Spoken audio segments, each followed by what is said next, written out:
Hello, Patrick Stack here. We are on a small break at the moment, but we didn't want to leave you without anything to listen to over this festive period. So we've put together some of our favourite episodes from 2025. Hope you enjoy. ABC Listen. Podcasts, radio, news, music and more. Out for the Magic, down to 5 for the shot clock. Moving in, KCP, and he's stripped by the Great Barrier Thief. Takes it all the way home. Great Barrier Thief. We can't figure out if this is the best nickname in the NBA or maybe the worst. Regardless, what we do know is that 22-year-old Australian Dyson Daniels is special.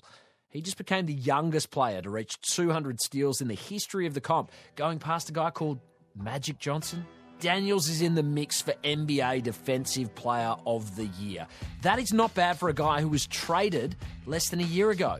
But just maybe that moment set him on the path to a truly astonishing season with the Atlanta Hawks. Today, Dyson Daniels is our guest. I'm Patrick Stack. This is ABC Sport Daily. Dyson Daniels is a defensive phenom with the Atlanta Hawks, who are right in the mix for the NBA postseason. I've got to start with a nickname. I'm sorry to do this. Great Barrier Thief. Who gave it to you? Are you into it? Where are you at in one of the, I've got to say, better nicknames in the NBA right now? Yeah, I mean, I was actually earlier in the year, once I started racking up a few steals, Larry Nance, my teammate who came over with me from New Orleans, he brought it up. He's like, I got a nickname for you. It's called the Great Barrier Thief. And I can't remember how I got out to the media, but I think he was just calling me that and someone heard it. The media ran with it. So I don't mind it. And a steal by, guess who? The Great Barrier Thief gets the dunk. Some of my teammates call me Thief, GBT. So whatever they want, but Great Barrier Thief is it's a cool name, and it's kind of being run with, so I'm gonna stick with it. And where it ranks in nicknames, it's definitely on the lower end of the iconic ones. But I think if we can put together maybe a good 15-year NBA career of doing the same thing, then it'll jump up there for sure.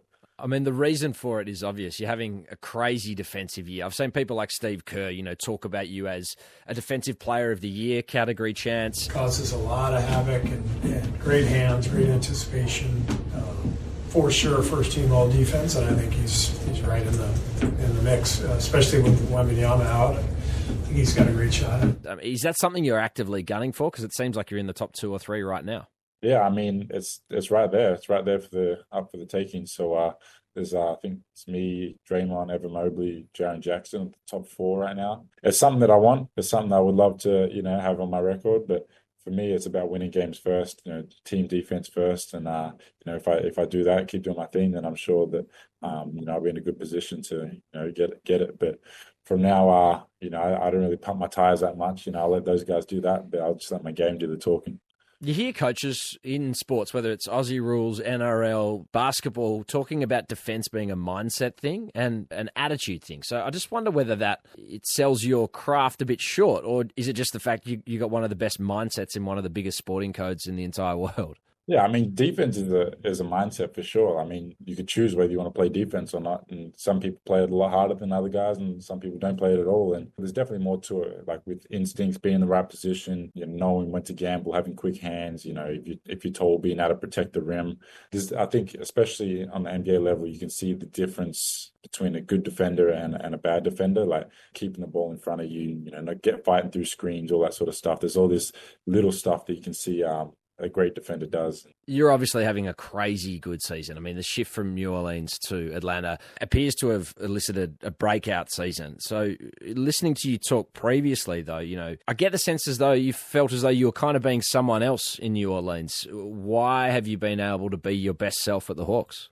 Yeah, I mean, as a basketball player, you always want to be the best version of yourself. You want to perform and go out there and do the best for your team. And I think playing in New Orleans, I was playing behind a few guys, and I wasn't being myself. I wasn't going out there and making plays that I know how to do. I wasn't being aggressive. I was just trying to fit in kind of and, play my role. And, that's not going to get you anywhere. It's going to get you out of the league if you keep doing that. So after my second year in New Orleans, I wasn't happy with how I performed. I felt like I wasn't being myself. So it was just a mindset flip, going into the summer. I had the Olympic Games, had a good Olympics, got traded in the summer to Atlanta, so it was kind of a fresh start as well. And I just went in with a different mindset change of knowing that I'm a way better player than what I showed my first 2 years. And I put in the work this summer, got a lot of workouts in, got a really good opportunity in Atlanta to, start at the two guards. So, I mean, I've just made the most of it, gone out there and really just, showcase what I've always been able to do. Hauser's pass deflected by Daniels. He is just everywhere. 5 steals for number 5, and it leads to an easy 2.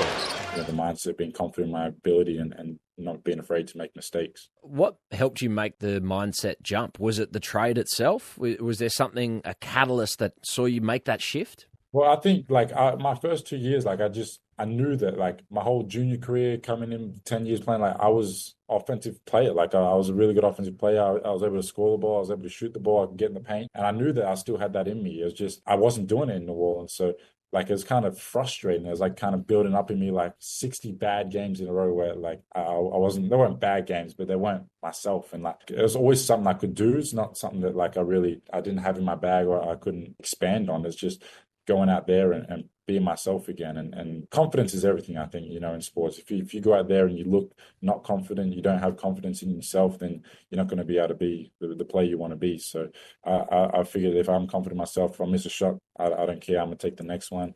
I'm going to have bad games, but I'm going to have a lot more good games if I'm confident in myself. So it's just the whole mindset flip, going into my year 3. And I just happened to be traded. I feel like if I was still in New Orleans, I could have gone and done this, but I just happened to be traded in the summer. So Atlanta got the best version of me. The greats of basketball get traded. Luka Doncic just got traded, this season. But I imagine the first time that happens, it's a learning curve.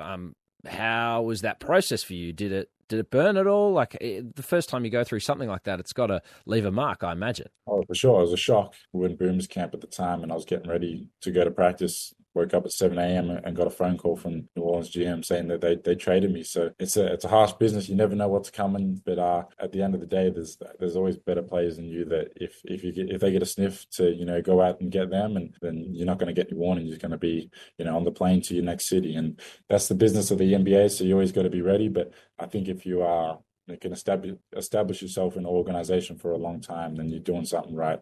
As I say, it's been a breakout season. Has there been a moment that felt like a sort of a rival for you? And conversely, has there been a back-to-earth kind of moment at all over this season so far? I mean, it's all been pretty back to earth, kind of season. And with the more I've been playing, the better I've been doing, the more attention I've been getting from, fans back home, media and stuff like that. So for me, it's just about being humble, being myself. And at the end of the day, I'm just a regular person. I love going out with my friends, when I'm home to the pub, having a beer, that sort of stuff. It just happens to be, a good basketball player. So at the end of the day, I want to be Dyson. I want to be a regular person. I want to be able to hang out with friends and do whatever I want.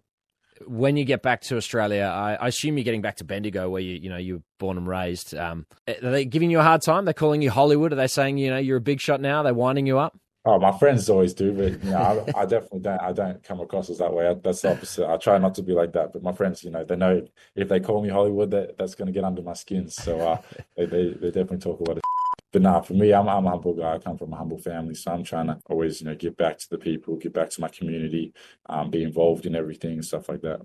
In terms of Hollywood, though, you've had some Hollywood moments, haven't you? I mean, has there been a player or a moment where you've pinched yourself, oh, geez, I'm in the NBA now. I know you're 3 seasons in. I know that you are among the top players in this league right now. But has there been a moment where that sort of, it's cut through to the young kid from Bendigo?